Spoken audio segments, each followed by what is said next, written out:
Welcome to episode 9 of my new podcast, Why Didn't Anyone Tell Me This? With my guests, we are discussing health issues, questions you may have, and debunking some of the myths around our health. And today we are speaking to Marieke Bigg. She is the author of a new book called This Won't Hurt: How Medicine Fails Women. And it's absolutely fascinating. So I can't wait to get talking about it. So a bit about Marieke. She writes books about bodies and culture. She holds a PhD in sociology from the University of Cambridge, where she studied the technological transformation of human reproduction. She now writes both non-fiction and fiction about the cultural dimensions of biology and bodies. In addition to her books, she writes freelance, hosts podcasts and panels, and collaborates with scientists and biologists to discuss and produce art that conjures new social worlds. So welcome, Marieke. Let's start by hearing about your career and what led you to work in this area. Sure, yeah. Thanks so much for having me on. So I suppose my career in this area started with my PhD. I studied a particular scientist, actually, who was really instrumental to the development of in vitro fertilization. And I looked at her role in the debates around human embryo research in Britain. So that really set me down this track of looking at human reproduction, women's bodies in society. And after I finished my PhD, I suppose a few personal experiences really got me thinking about medicine more generally. So I outline one of these experiences in the book. I went to see a gynecologist, and he made some comments that I just found quite jarring and a bit confusing. They just sort of sat weirdly, and I couldn't really explain why. I left feeling quite numb, I suppose. And just thinking about them, I started to draw on some of the kind of sociological perspectives I'd discovered during my PhD, and found that they really helped me make sense of the things this gynecologist had said, things about, when will you be having your first baby, that kind of stuff.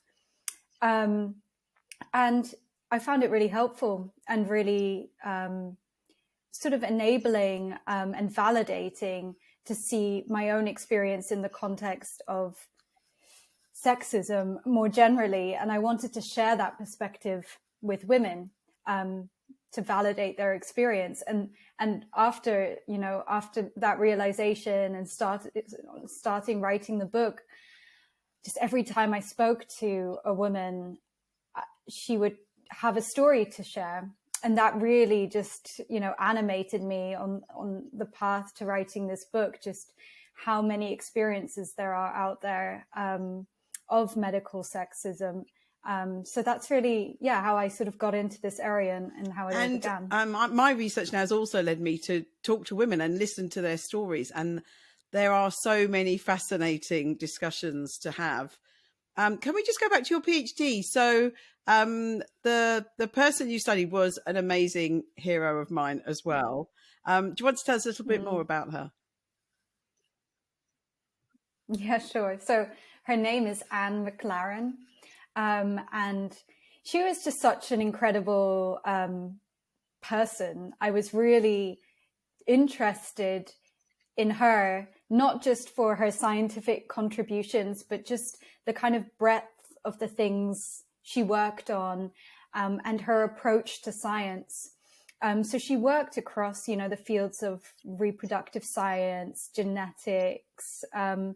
She contributed to stem cell research, all sorts. But she was also, her early life was really interesting. She grew up in London, kind of amidst social circles of socialists and scientists. Her mother was a bit of a socialite, and starred in an H.G. Wells film early on in her life, which shows mice being sent to space. And then later in her scientific career, she worked with NASA to send mice into space. She was a Marxist. She was collaborating with with Russian scientists during the Cold War when that was really not done. She, you know, and my focus in my research was on her role in public policy making. So she was just really good at translating science for non-scientists, figuring out what kind of concerned people when it came to science, and trying to find the scientific facts that spoke to that. So really taking people's concerns seriously and explaining the science to them so that we could move towards finding, you know, a consensus when it comes to, you know, quite controversial areas like human embryo research. So I just really admired her approach, her really collaborative, really kind of social approach to science. I was exactly the same. She was a great mentor for me. She really supported every woman that she ever met. She always used to say, if you need anything, if you need me to write a reference or give any support, she was there. And I never actually worked with her, but she was always so willing to help anyone. She was an amazing woman and a big loss. I would love to have interviewed her.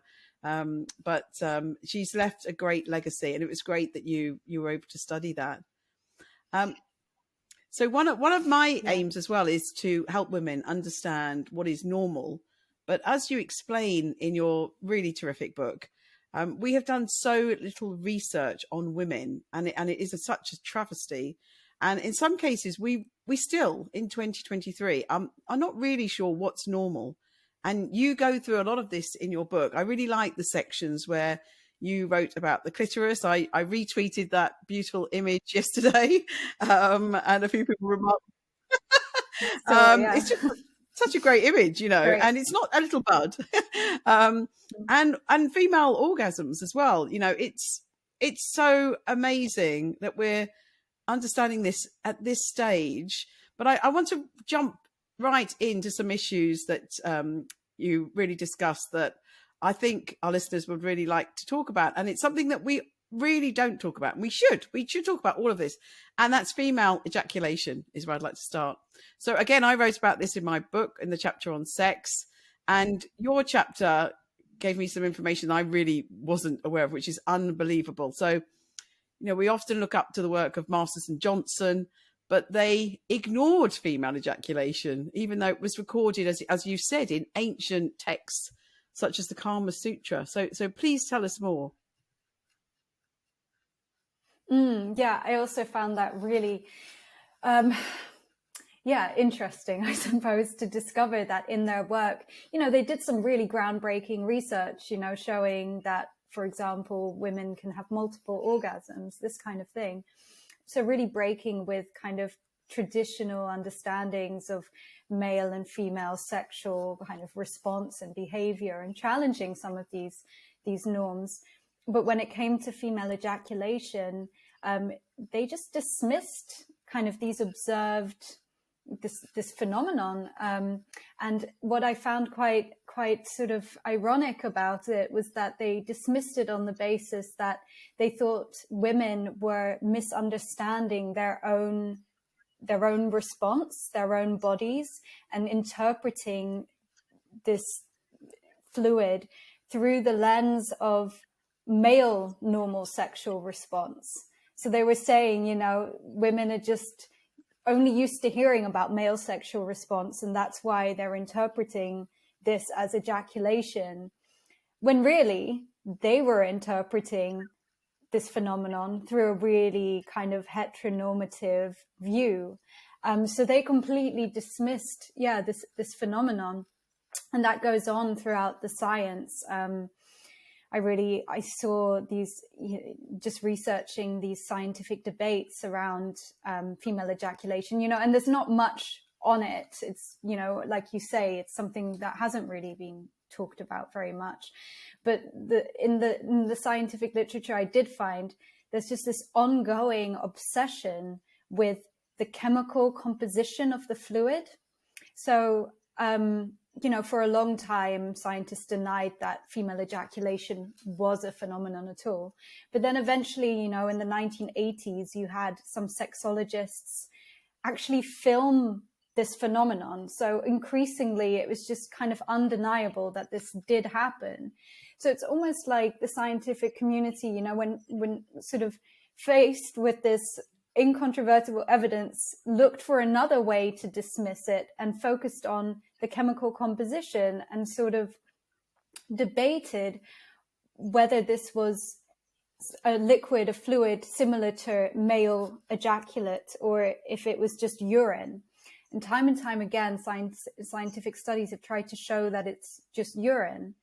And that idea has also traveled through kind of culture at large.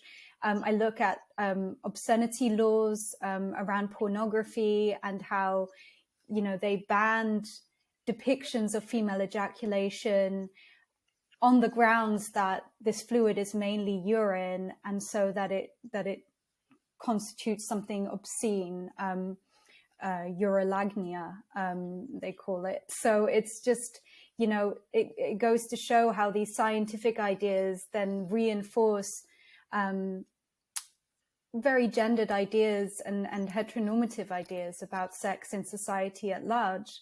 And I think that's what this is all about, really. It's about kind of preserving this idea of, male dominated sex that revolves around male pleasure, male ejaculation, and this strange, outlandish finding that, women ejaculate too, and just how that kind of subverts this whole picture we have of sex in society. It is what you've just said is so unbelievable. I mean, the whole thing about the pornography, I knew about that, but when I read it again in your book, it just made me so crazy. And I know there was another paper, I didn't read it because I knew I'd be angry. A paper came out earlier this year or the end of last year saying, oh yes, it's urine.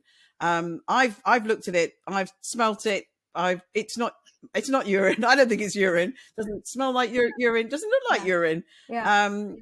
And it's just amazing. I think you said 40% of women ejaculate quite regularly. And why don't we know what it is? Anyway, it's not urine. It's not. Yeah. Yeah. And also, even if it was, it's just this obsession with discussing, whether it's urine or not. What about the fact that, like you said, 40% of women report having ejaculated in their lives, and also that most of them say it had a really positive effect on their sex lives? It's, why are we fixated on proving what this liquid is and not on, how pleasurable and it should be celebrated. The men I know, think it's a fabulous achievement. Like, wow, I did it, and to think anything else is just unfair. It really is. It's unbelievable. 2023, and we're having to discuss this it's just mind blowing, as you really beautifully detailed in your book. So I want to move on to talk about hormones, a very hot topic. And it's, again, amazing how little we know. And I loved your section on hormones and about how we think of male hormones and female hormones. And when we look even at some things that happen in the menstrual cycle, we have things like a hormone, FSH, follicle stimulating hormone. That's what they first thought it did, but it does other things. And, these hormones are in both of us, both genders. So I also have an issue that you've talked about, which is medicalizing women's health. And for me, one of the hot topics at the moment is menopause, and treating menopause as a hormone deficiency disorder, giving women, or saying women, or every woman post-menopause should be taking hormone replacement therapy, including testosterone. And I really feel that we don't have some of the clinical trials and studies that need to be done. So we're treating women as guinea pigs, and I'm hearing more and more, oh, well, in our clinic, they say they feel better, but that's not proper research. That's not evidence-based medicine. So what do you think?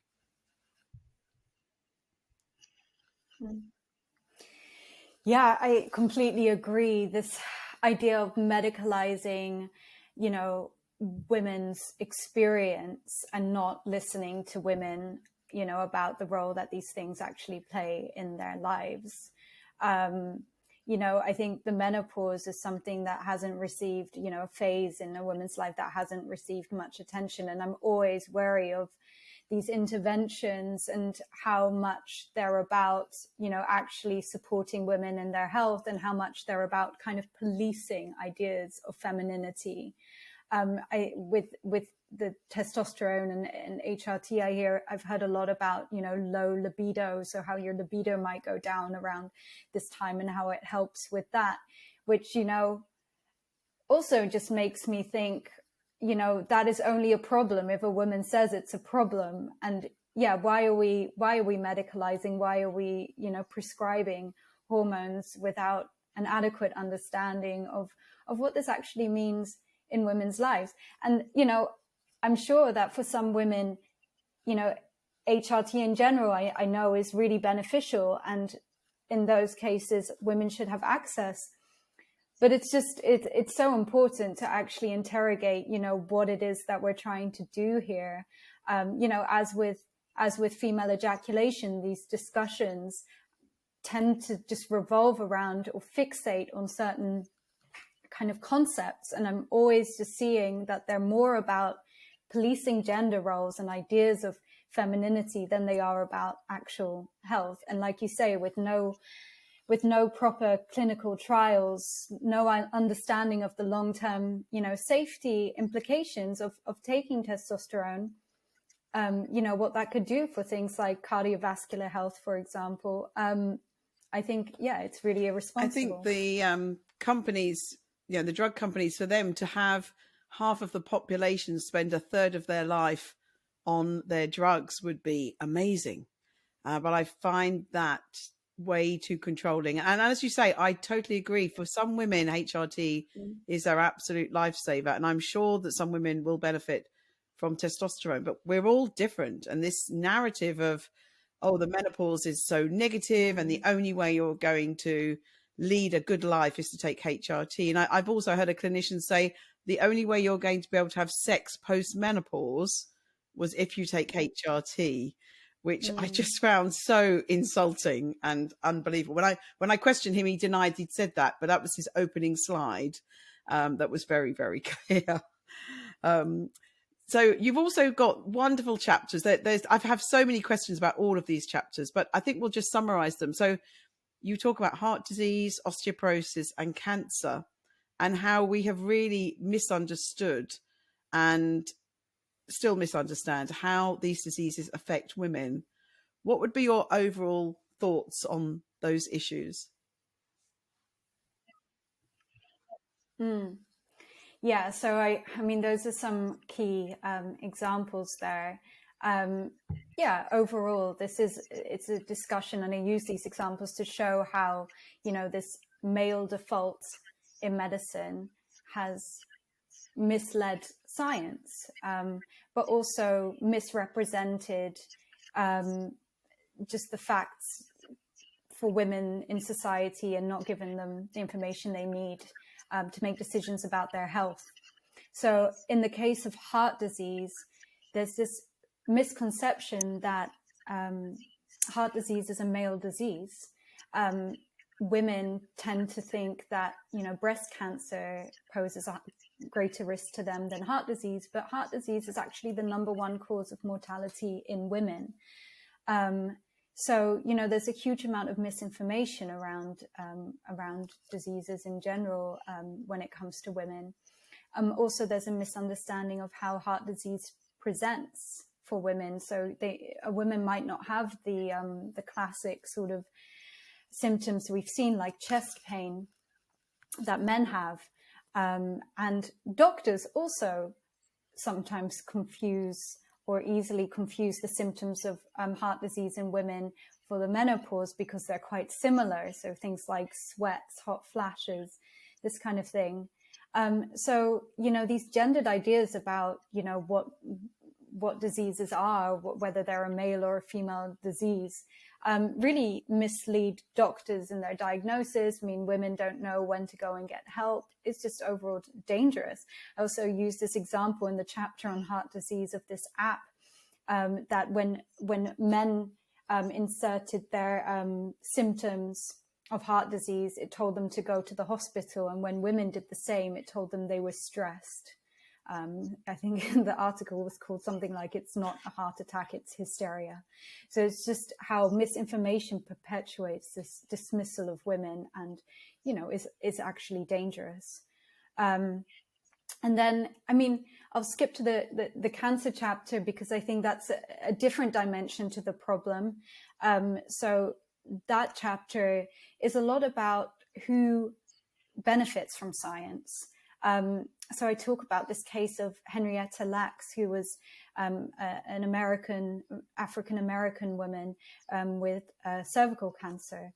And as she was being treated for it in the 1950s, the doctors took some of the cells from her uterus, and these ended up being used in medical research. It turns out that they were immortal stem cells, so they just kept replicating indefinitely, which is really, you know, handy for researchers trying to experiment on these cells. But they were taken from her without asking her for permission, and then after she died, without, you know, consulting her family. But they've become this sort of workhorse in science. They've led to all sorts of really important discoveries, not least the HPV vaccine. So that chapter is really about, you know, who are the primary kind of contributors, donators in science, and who benefits from scientific discovery. And, you know, the book as a whole is about how mainly men benefit, but really looking at, you know, the kind of inordinate labor women do to kind of fuel and contribute to science really drives that question to a head. And it's also about, you know, how do we actually give women a choice in healthcare? Because a lot of the discussions around the gender gap in medicine are about, you know, inclusivity. So how do we include women in medical trials, or, you know, female animals in animal experiments, which is all really important. But it's not just about that. We also need to take research done on women, and what that research shows us, to reshape how medicine is done. So we can't just include women and keep doing medicine in the same way if that way of doing medicine is really oppressive, if it means that, you know, doctors get the final word, if it means that mainly men benefit from discoveries. So the issue of sexism in medicine is so much more kind of pervasive and insidious than just this question of, how do we include women in clinical trials? Although that is also really important. I found it absolutely so fascinating. And obviously I was very, very aware of the HeLa cells. And I think you said that her family now, they could still start compensating them and getting more consent from them, but they haven't. They're not doing that. Is that right? Yeah, well, there's these sort of tokenistic sort of like moments where, you know, they try to kind of involve the family in decisions about how the cells are used. But what I saw was that they were just presented with, you know, the option to, you know, to stop using cells in research or to allow them to be used in research. But that to me isn't really involving them in a discussion. You know, that would require really understanding what the options are, what the potential, you know, research avenues could be, what we could focus on, you know, as a scientific community. Like, should we invest more resources into researching, I don't know, endometriosis or something else? So it's not enough just to present them with options and very little information about, you know, what could be done. That to me isn't really involving them in decision making. No, that's not. And through your book, you talk about how we do science, and we normally try to get funding from people, a governing body or a charity. And that really does frame how the science is done. And you've talked a lot about sexy science. And I think it's a really, really true comment. Some of the very basic science, because it's not sexy, such as you talked a lot about continuity of care, they are overlooked, and we spend energy on high-tech procedures such as Femtech and artificial wombs. And I found in some research that we've done, we asked teenagers in the UK and in Belgium what subjects they're taught at school. And we found that just a few percent have been taught about things like polycystic ovary syndrome or endometriosis. But they are more often taught about genome editing and making eggs and sperm from stem cells, because those things are sexy. And endometriosis and PCOS are not sexy, but they're really, really important. So I wanted to explore now some of the sexy science that you talk about. And I've done quite a lot of work on Femtech. And one of my big concerns is that we have some very well-meaning people who are developing tech that, in my view, has no scientific basis, but it's sexy. And I really worry that we are going to overwhelm women with more myths about their health as these technologies come in. And I could give some examples, but I want to hear from you. What do you think about the Femtech arena? Yeah, I have similar concerns to you, I think. So, yeah, I mean, the very word Femtech was coined by a Danish entrepreneur to kind of mitigate male discomfort around talking about reproduction, you know, in the tech space. So I think that already says a lot, because when you can't talk about the thing, how are you going to design, you know, apps or services that really, you know, meet women's needs when it's still kind of taboo? Like how much help can you really provide? And I think that's evident in just the focus of these apps. You know, a lot of them are called fertility apps. And when they track menstruation, the assumption is that a woman would only want to track her periods in order to conceive, in order to have a child, when she might want to do it for many other reasons, you know, related to her own personal health. So I think these assumptions, these kind of sexist assumptions, the same ones we see in medicine at large, are going to be written into these new, you know, high-tech interventions when our underlying kind of assumptions haven't changed. Without, you know, these discussions about gender, about sexism, nothing we do is going to make a difference. I think just generally we need to be really cautious about a kind of technological determinism. So this idea that new technology means progress, that's inherently progressive, that, you know, anything high tech is going to sort of change things for society.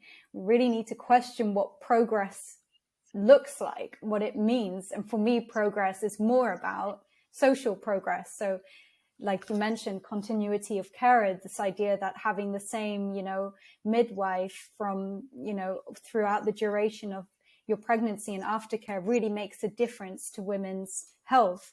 Something like that is more progressive to me than, you know, some new app that just reinforces the same gendered ideas. I so agree. We've had this in the IVF setting for many, many years, where new technology is being developed all the time. And all of the studies on all of the technology has shown that they don't actually help, but it looks sexy and it looks great. And it makes the couple, vulnerable couple, think, oh, well, if I pay more money and have this new tech, then it's going to help.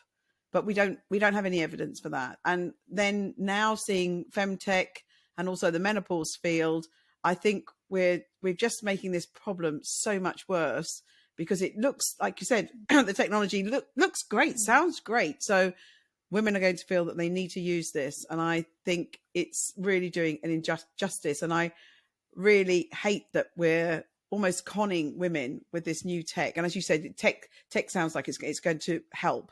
And I think it's going to make things worse. So we've got an event tomorrow, actually, where people are pitching their ideas. So that's one thing I really want to talk about. And I always feel like I'm the bit of the killjoy, and I don't want people to think that I'm against new technology. I'm really not against new technology, but I do think it needs to be evidence-based and have a good mechanism for working. And I'm seeing more things that I don't think will work than do. And they're being funded by venture capitalists because it sounds like a great idea.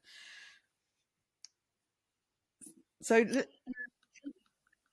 yeah, completely. I mean, yeah, it's for me, it's just if the social, infrastructure isn't there, if we haven't thought about how we're using these technologies and who they serve, then we will probably end up doing there was one treatment for the menopause where it was being suggested that we take ovarian tissue and freeze it when a woman's around 30, not with the view that she's going to use it to have children, but the view that when she's perimenopausal, she'll put back strips of the tissue and it would help with her hormones.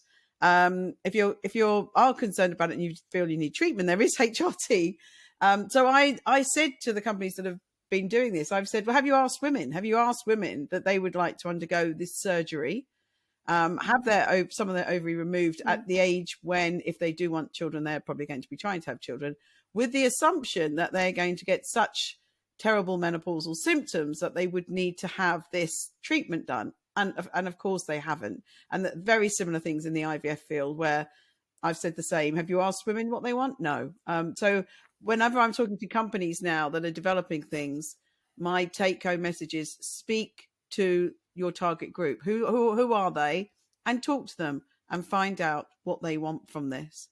So let's move on to artificial wombs. So yesterday I recorded the podcast with Mats Brandstrom, who's the world pioneer of uterus or womb transplants. And we talked about artificial wombs as well and how we would never say never, but it is that feeling of entering Aldous Huxley's Brave New World, a book he wrote almost 100 years ago.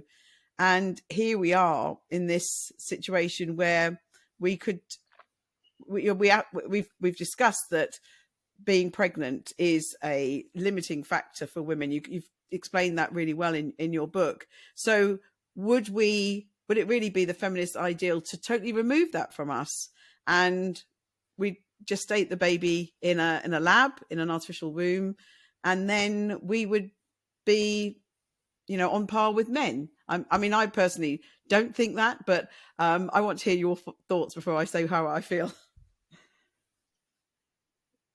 Sure. I think it's the same. It's sort of extension of the same discussion we were having about, any technology in medicine. Just once again, if the societal conditions aren't there, if we haven't thought about, who gets access, how, then we're just going to reinforce the same, status quo. So it's the same with artificial wombs. I think if we were to introduce them now into, probably at a hefty price tag, and only, wealthier women had access, and women who couldn't afford to use an artificial womb still had to bear children naturally, it could be incredibly harmful. It could mean that those women who still bear children naturally aren't, given the same or even less support than they are now medically, or that social infrastructure to support them totally disappears, as there's this assumption that women, are no longer bearing children, and it could really harm women. On the other hand, if we're thinking about, okay, how can we give all women access to this and present it, as an option for women who really need this as an alternative to natural childbearing, at the same time that we also still work on supporting women through childbirth or bearing in society at large, then it could be a really helpful thing. Also, with this artificial womb thing, I think it's really important to emphasize, it sounds really futuristic, and, people are often shocked to hear that, artificial wombs might be just around the corner. Initially, they would only be used for prematurely born babies. So, being born prematurely can lead to all sorts of health complications for the baby and the mother. It can be very dangerous, in fact. So initially, the idea is to use artificial wombs to support with that, which, I think could really save lives, and really help support women through, a really tricky, dangerous, taxing process. So I think, there's a lot of good to be gained from this, but it's always about how we implement. Yeah, that's exactly what Matt said as well. And I agree, for medical reasons, there are some situations where it could be really beneficial. But as we've seen with surrogacy, I think we might end up with a class divide where some very wealthy women would feel, oh, well, I've done enough of this. Let's put this in the artificial womb. So I think the ethical issues around or everything we've talked about is really something that's got to be considered. Now, you've written several other books.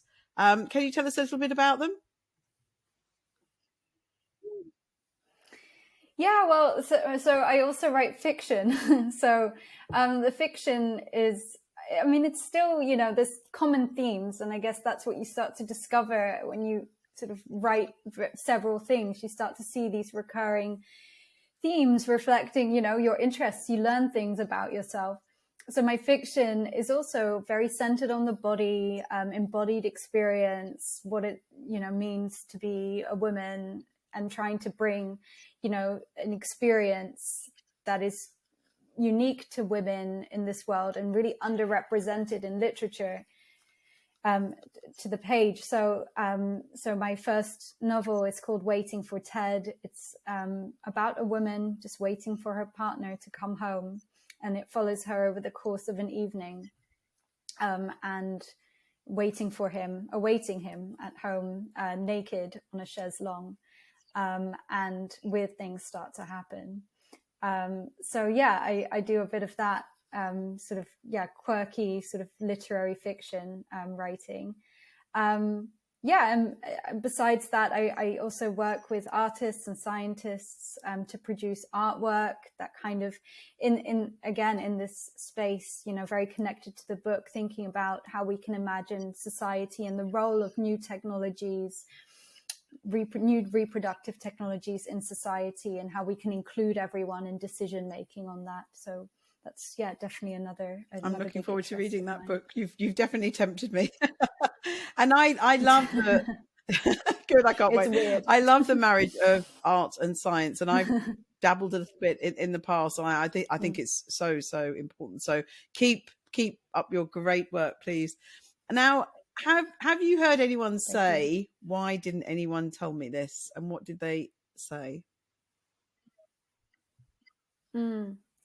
Yeah. I love this sort of title. I definitely, I hear it a lot when I discuss the book with people, often around symptoms. So like the symptoms for, a heart attack in women. And when you talk to women about that, they say, how did I not know this? How did I not know that this is how, it presents? But I guess it really sort of, what I really connect that kind of, that feeling, that sentiment to is just this. I think when I talk to women about these issues, there's this kind of light bulb moment often where you realize you're not alone. I think that's just the strongest kind of feeling that emerges from those discussions. It's just that women really still feel very isolated in their problems, when they go to a gynecologist and they don't feel heard, or a doctor and they feel dismissed.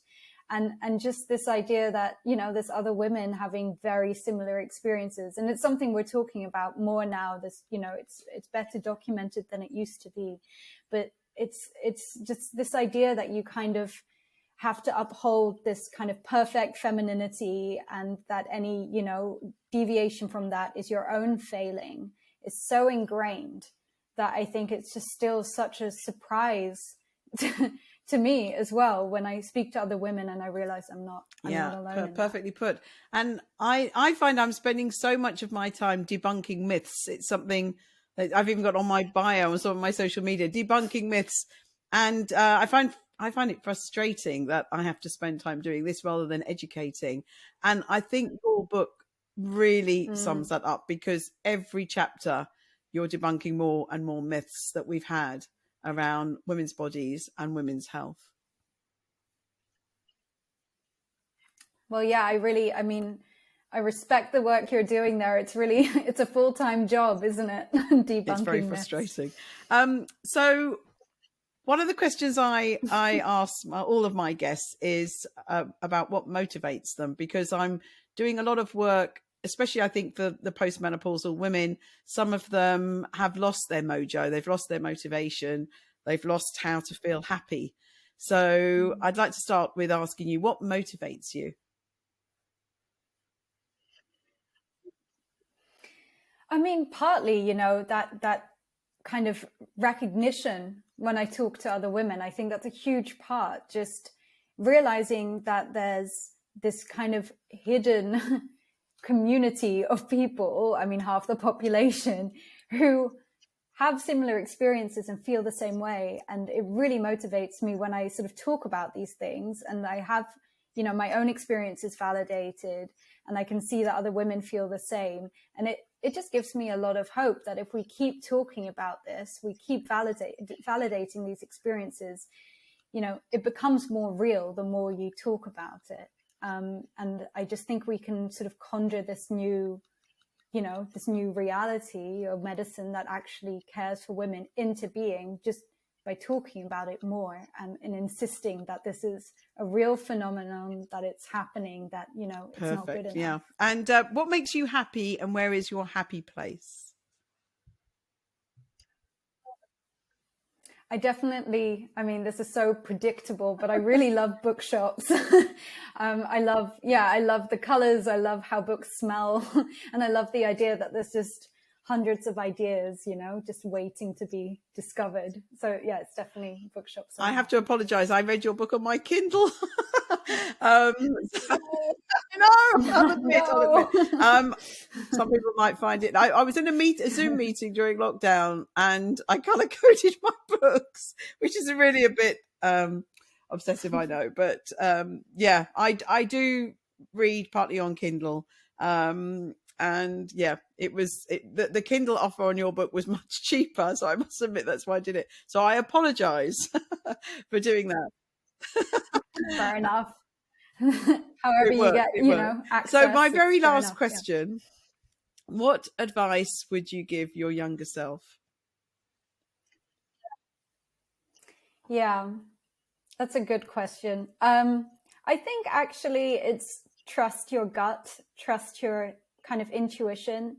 I think, yeah, you know, there's always a lot of voices, least of all kind of sexist voices telling you what you should be doing, and, you know, trusting your intuition and really kind of cultivating that kind of confidence isn't something that's really encouraged in society, but I think it's always led me in the right direction eventually.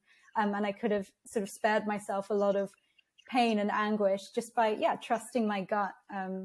So I think that would be love that. I think that's really great. So Marieke, I wanted to thank you hugely for writing a wonderful book, and I can't wait to read your The Woman on the Chaise Lounge is ready calling me. And it's been an absolute pleasure talking to you, and I wish you all the luck with your next venture. Likewise. Thank you very much. Thanks so much, Joyce. Thanks.